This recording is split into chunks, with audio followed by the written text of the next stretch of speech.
You're watching Press TV. Time now for the news review.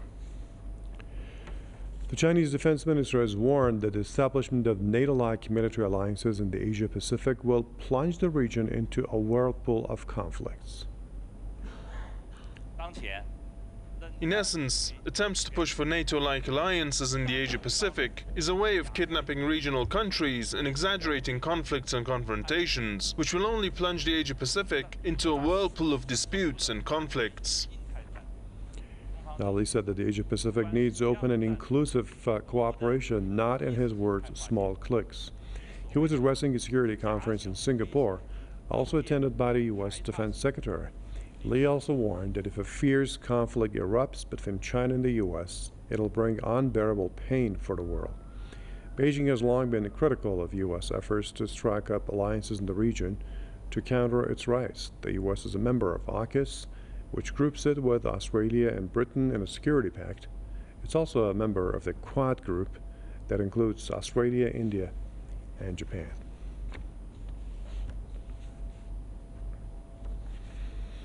Now, to shed light on this and exchange some views, I'm inviting a couple of guests. Matthew Earhart is a senior fellow with the American University in Moscow, who's in Montreal, and Christopher Halali, researcher and political analyst in Vermont. Good to have you both on the show. So, beginning with Matthew, military alliances, and this is what China is talking about.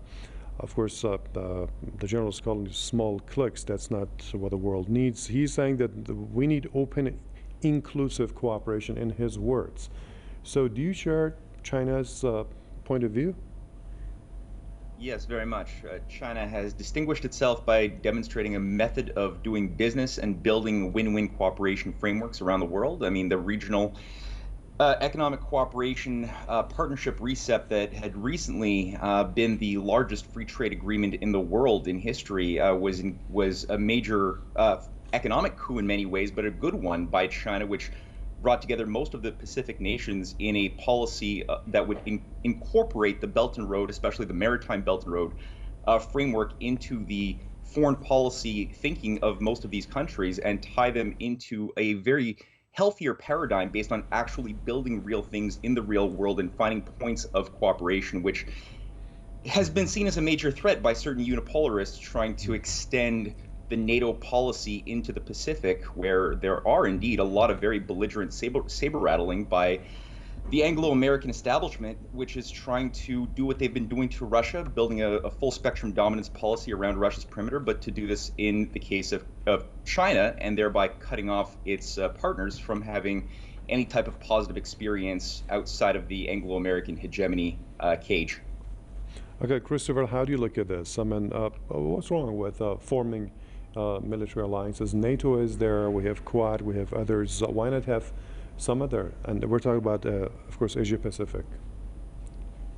They're trying to, basically, the Euro-Atlanticists are trying to bring their model that has brought war to Europe and dismembered countries like Yugoslavia, and not to mention Libya and others. They're trying to bring that model to the Pacific in confrontation with China. It's not like they're saying, China, come in and we're going to create one strategic alliance amongst all nations in the Pacific. It's encirclement of China and heightening tensions not only regarding Taiwan and the One China policy, but also on the Korean Peninsula against the DPRK.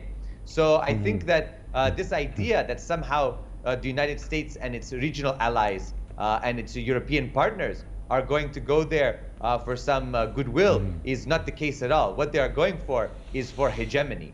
And so this is what the Chinese are very concerned about, what the Chinese security official made apparent in his speech at this conference, was that China's rise over the past decades has not been through exploitation, colonialism, hegemony, or in any way an oppressive one, whereas the West continues along that path.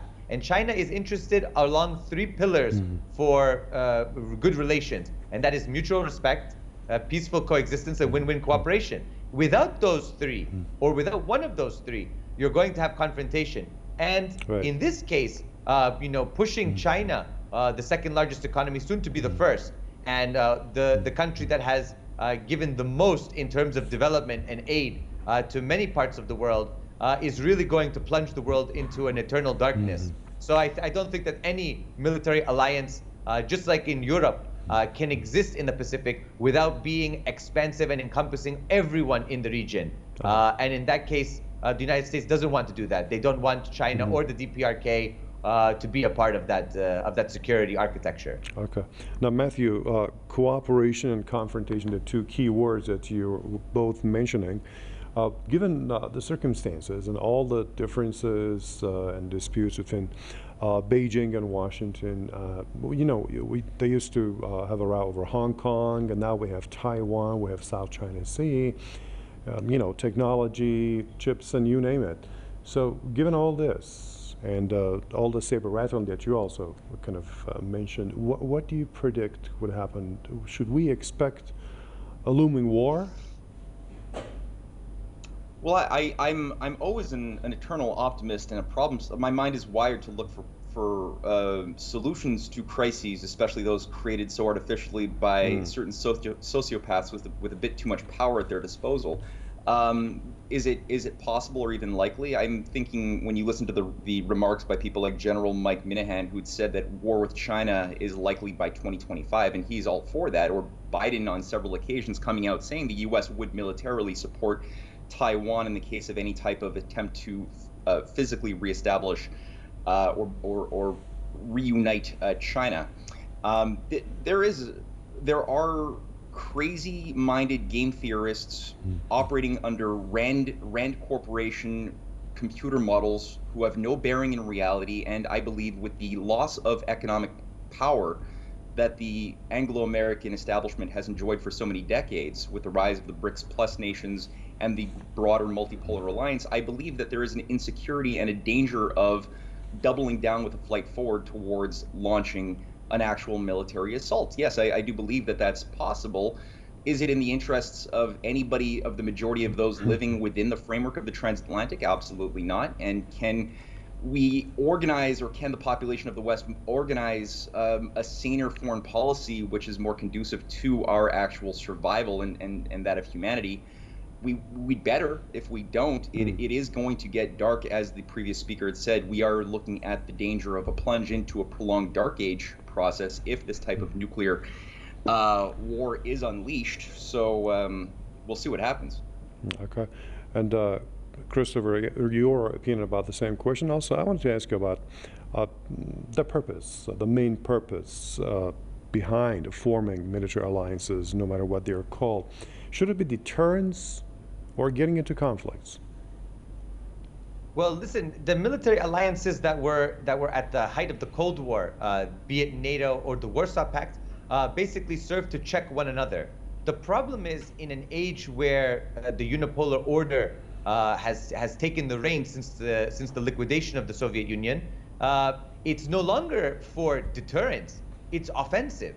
It's an offensive military alliance that seeks to not only promote regime change and color revolutions, but to plunder and to take as much as it can for itself and for its imperial core versus the periphery. So now, as the previous commentator was mentioning, with the rise of BRICS Plus and this new multipolar reality that's emerging, what you're seeing is a confrontation finally of that unipolar order. It was prominent commentators have mentioned over the past decades that NATO, since the 1990s, is really an alliance that really checks to make sure that oil is flowing cleanly and without any hindrance from any country, that its economic exploits are done without any regional backlash.